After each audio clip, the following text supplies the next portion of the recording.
Premier match individuel, Marjorie Puech qui va tenter d'aller décrocher un titre mondial, son premier titre mondial. Oui. Elle a réalisé un championnat exceptionnel. J'ai discuté avec elle, elle est enchantée, elle a changé en plus de ça de dextérité. Elle était droitière, maintenant elle est gauchère.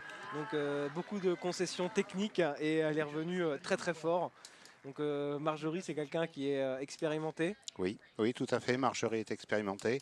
Il faut savoir qu'elle a tiré il y a 10 ans une finale en championnat d'Europe. Elle était vice-championne d'Europe en 2008. Et elle revient pour tirer une finale de championnat du monde en 2018. Et gauchère. Et elle l'avait tiré en droitière. Droitière. Elle l'avait eu droitière et maintenant elle l'a tiré en gauchère. On est en 2017, Dominique. Pardon, 2017. Oui, pardon. Je vais vieillir trop vite. Marjorie Puech qui sera opposée à Eldis Zalberger, une Autrichienne. Match pour le titre mondial. Je sais que ce match est extrêmement important, autant pour l'équipe de France que pour Marjorie et que pour vous aussi qui nous suivez en ligne. Bien sûr, on ne vous oublie pas. On ne vous oublie pas et comme nous, j'imagine que vous vous régalez devant ces cibles.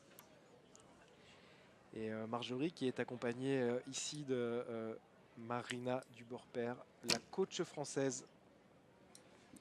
La voilà Marjorie. Elle est difficile pour l'instant. Ouais, 10 pour Marjorie. Et par contre, je ne vois pas la flèche de l'Autrichienne. 11 points. Bon, un petit point d'écart. Ça commence bien. Ça commence surtout très très fort parce que ce type d'arc faire 11-10, c'est déjà un très beau tir. L'Autrichienne est une toute nouvelle archère en 3D et en inter. C'est la première fois qu'elle participe à une compétition internationale. Première participation et première finale mondiale. Oui. Chapeau, elle, hein, bravo.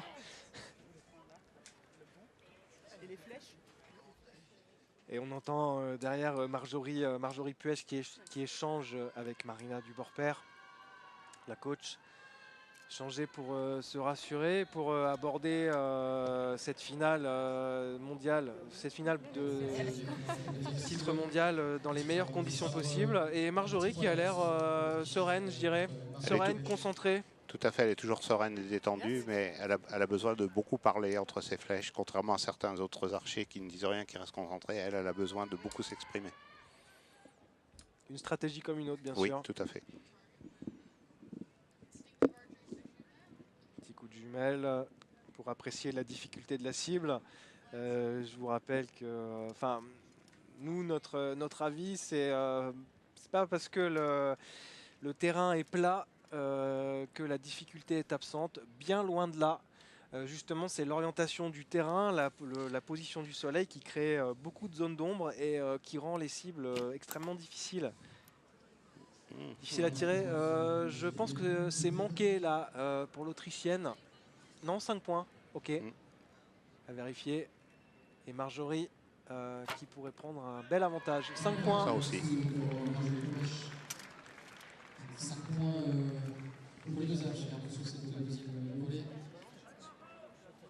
L'Autrichienne qui conserve donc son petit point d'avance 16 à 15 après ses deux premières cibles. Et on enchaînera donc la troisième cible. 16-15, avantage pour l'Autrichienne, très léger avantage. Il reste deux cibles à Marjorie Puech pour tenter de remporter ce titre mondial. Rien n'est fait, c'est extrêmement serré. Et la voici la troisième cible, on l'a vu brièvement.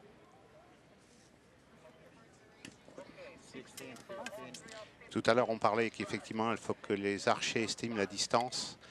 Et c'est sur ce type de terrain, c'est très difficile parce que quand ils sont dans les parcours, dans les bois et dans tout l'environnement naturel, ils arrivent à repérer des branches pour pouvoir reporter leur distance. Alors que là, ils ne peuvent se repérer sur rien. C'est plat, c'est du calcaire et c'est extrêmement compliqué pour ces archers d'arriver à estimer ces distances.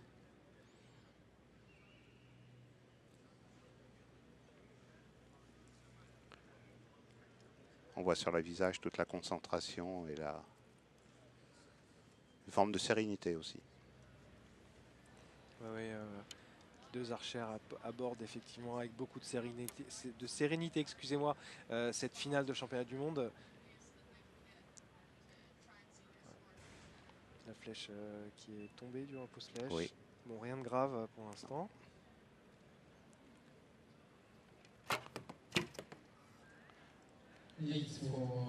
Ah, manqué pour Marjorie. 5 points, 5 points, 5 points, pardon. 5 points et 8 Oui. points manifestement pour l'Autrichienne. Elle creuse légèrement son avance, 24-20. Il reste une cible. Rien n'est fait. Non, rien n'est fait. On l'a vu tout à l'heure, Oui. Dominique, avec, je dirais, cette médaille d'or perdue par les Espagnols, le tireur qui rate la cible. On avait parié, Oui. sur une victoire des Espagnols et tout s'est envolé en une seule flèche. Donc ça va très très vite et il faut être extrêmement prudent. Il peut se passer n'importe quoi. Surtout que ces types d'arcs et surtout ces deux archères tirent, ce qu'on disait tout à l'heure, en instinctif. Donc ne visent pas, donc tout peut arriver sur une flèche.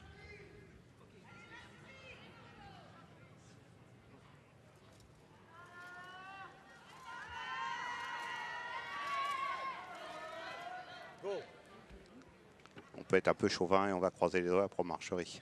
Ouais, Marjorie. Allez, Marjorie. Dis-moi quand je peux y aller. Allez, Marjorie, tu peux encore aller chercher ce titre mondial. 4 points, c'est rien du tout. Il faudrait un 11. Un 11, ça serait magnifique et ce serait vraiment une belle image. Belle image.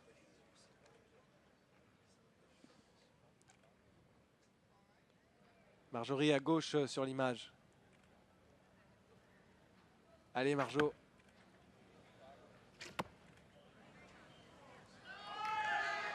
Ah, c'est 10 ou 11. Non, je vois pas.